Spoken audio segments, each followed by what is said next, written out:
Praise the Lord. Po sopo karyam kanchara daga to petena. Ini ana malam kita namji abangke. Nang nireng tegan siming ma meherang ma. Nang li kichong wai nangji non hello por. Mo nang li thilote nang li konalo kedamji.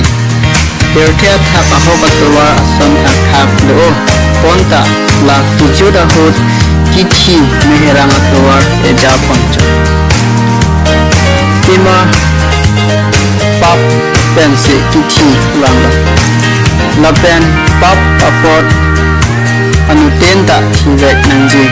Athema anu ten longta pap do.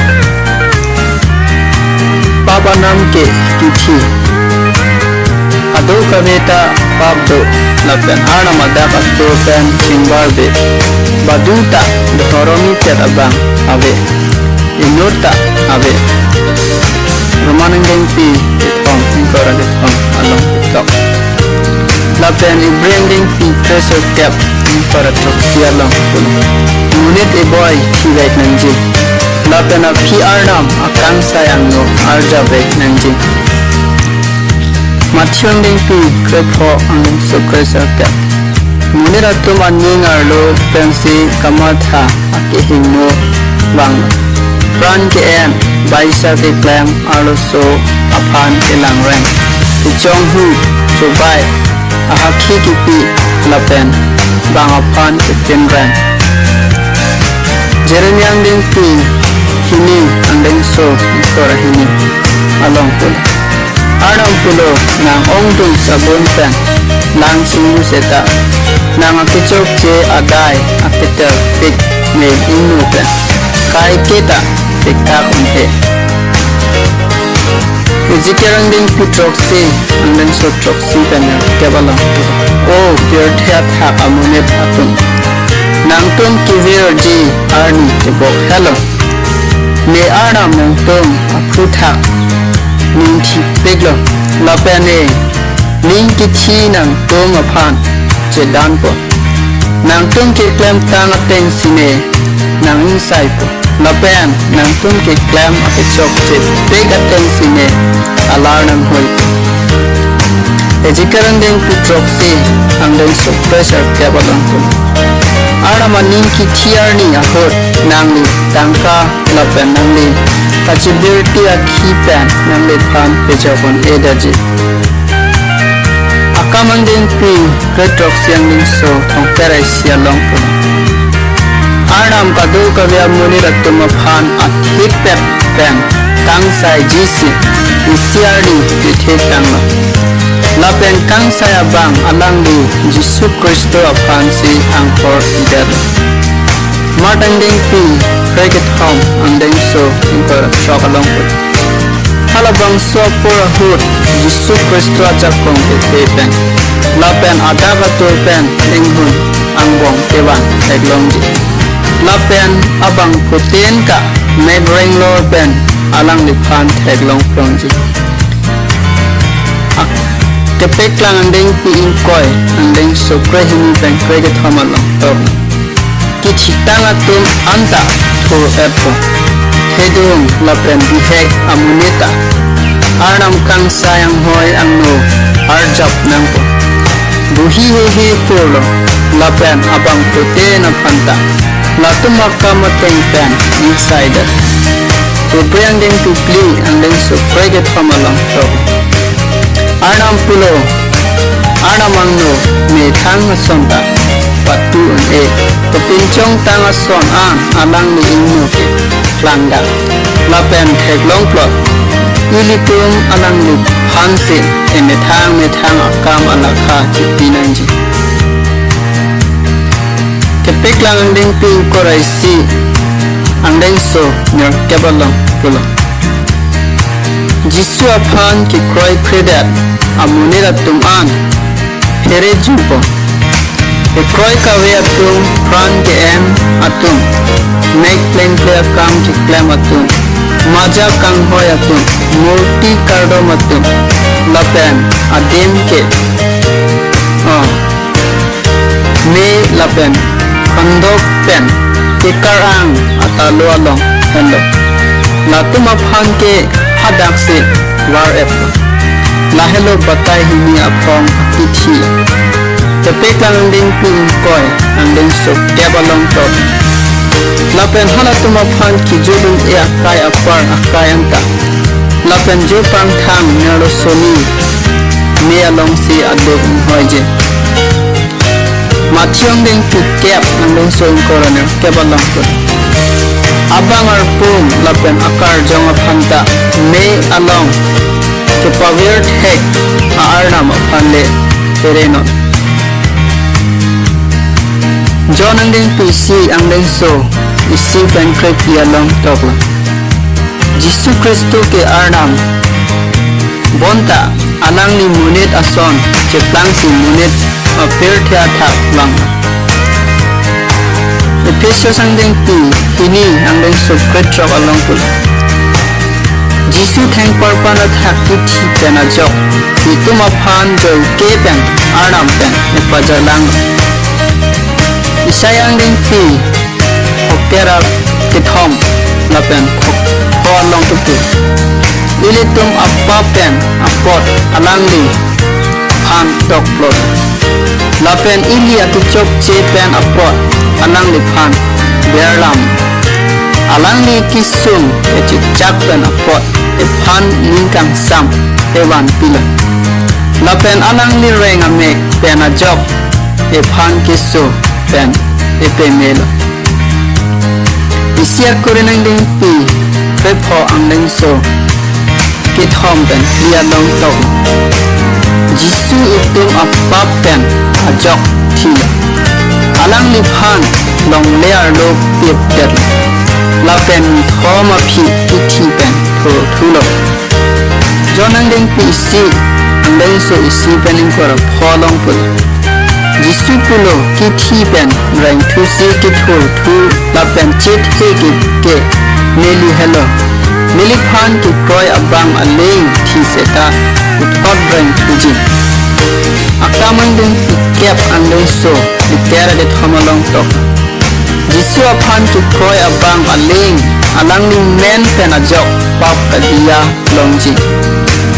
Jonang ding pi si andeng so krehilia long tok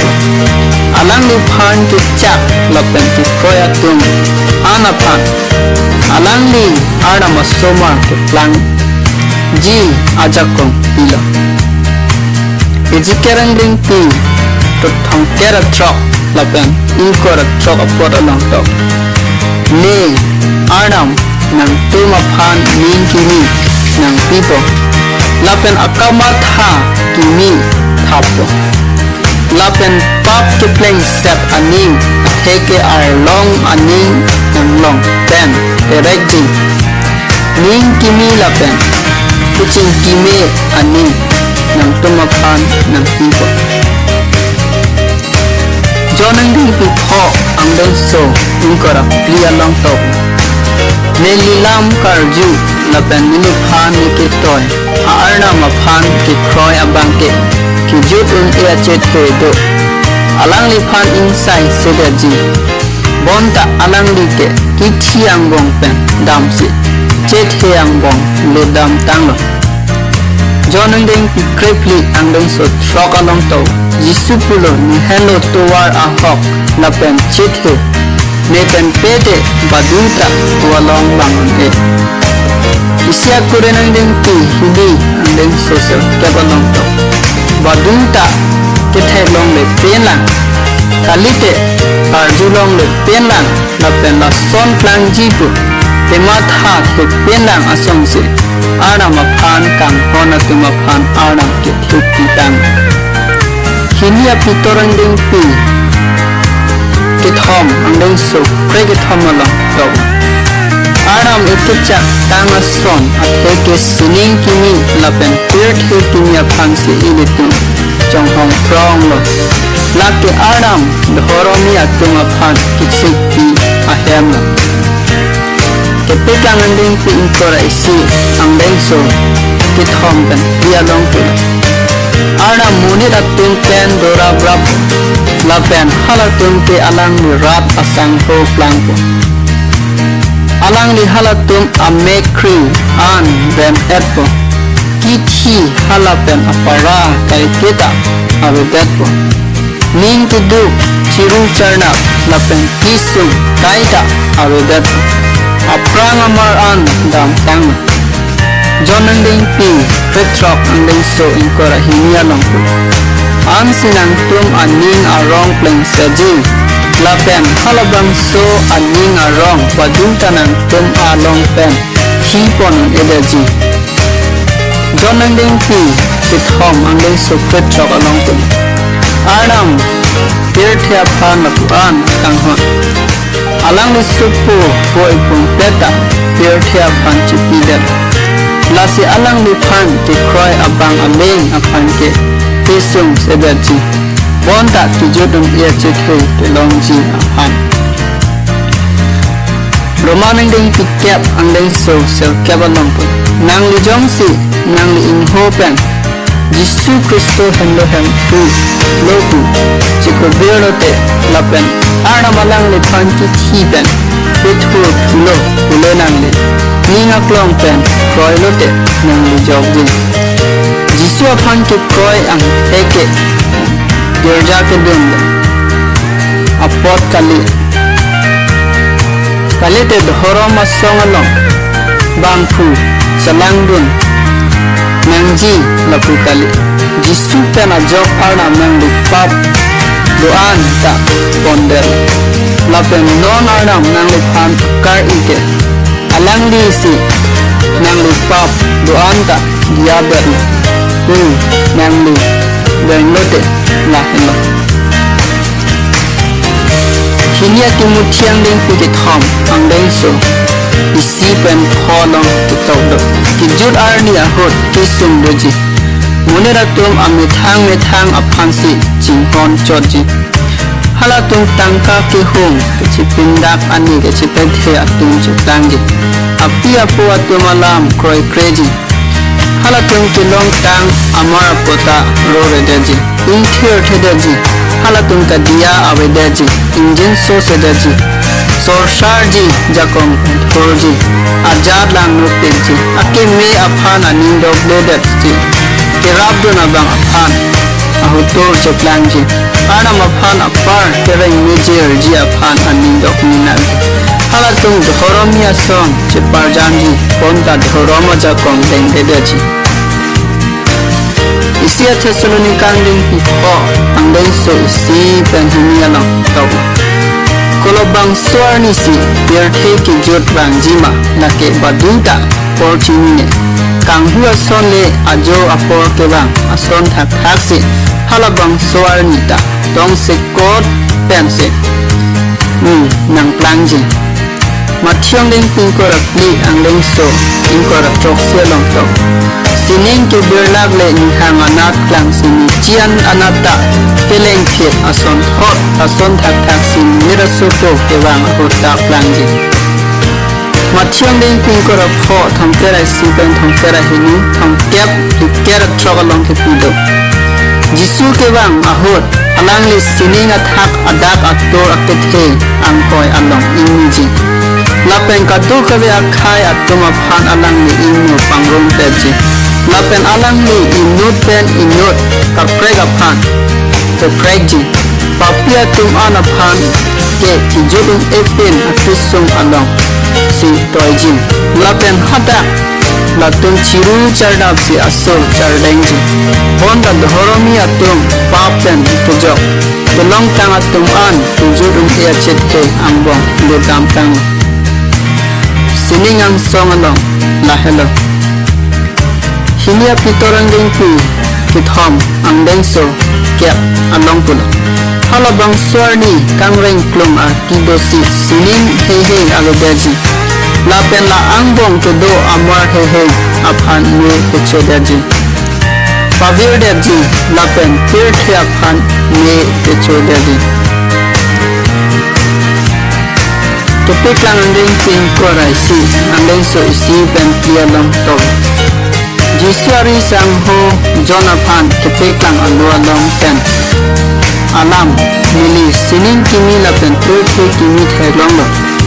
aprang at sining lapen aprang appear theke agudelo lapen sining at hakong supi kan thur atheke Jerusalem ki mi sining ang song arnamalong pen nang kihirnili theklong halabang sorong supi ke isok kepangri ji aru sole hala kecipangri ji apin so aphan kecitong jisi kacisik penne pen kacisik ping ason takhal la pen rechuang hoi pen kewan ase ke thupi nili ardulong la pulo